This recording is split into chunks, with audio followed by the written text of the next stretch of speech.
Ramesh, can you show me how to do input? Well, let's look at how we do GPIO input. Okay. So again, we have a microcontroller. On our microcontroller, we are interfacing a switch, and here's our switch interface. We're gonna do our switch interface. There is our resistor connected to ground, and we're gonna interface to port B pin 0. Got it. And that's our 3.3 volts there.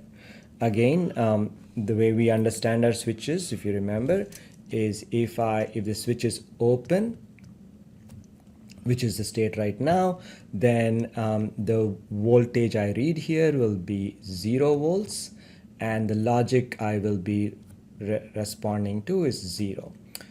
If it is closed,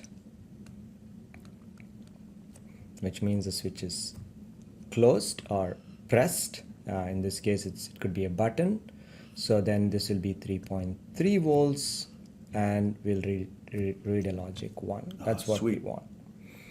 So again, there is a device register, device register. These are called GPIO input registers, and we're going to use these registers to do our work. So this is our GPIO register, so let's make it a little bigger. So again, like the D out that we saw previously, this is a D in. This is input. So we're gonna look at PB0, which is, again, this is port B, and we're looking at this pin bit right here. This is our bit. So this bit will reflect what is the state of the switch. Again, if the switch were open, this will be a 0, and if the switch were closed, this will be a 1. Got it. All right, so let's write the code for this. We just want to, the idea here is to read the switch slash button, whatever you want to call that, its state. Now again, just like the output, I'm going to read the state of the entire port first. Yes. So our first step is read current state of the whole port B, so that we can then extract, just the second step is extract the pin of interest. Okay, so let's write the code then.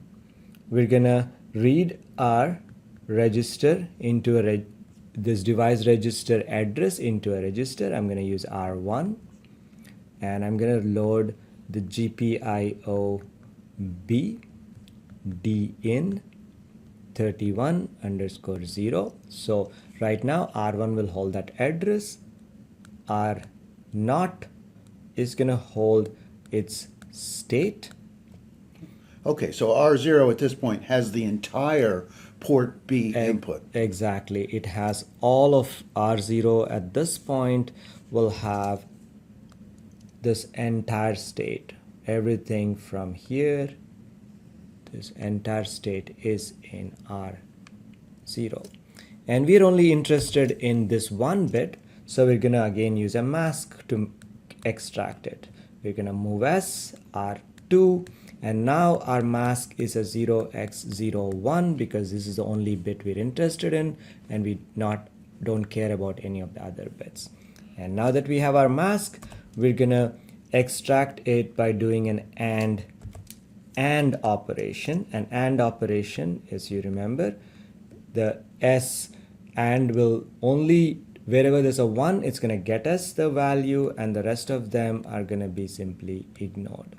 So I'm going to do a R2, and this will make sure that when I finish this, R0 will have zeros everywhere except for the one bit I'm interested in, and this can be either a 0 or a 1 depending upon what the DIO 0 was. Got it. So again, in this case, if it was open, it'll be a 0. If it is closed, it's going to be a 1. Oh, sweet.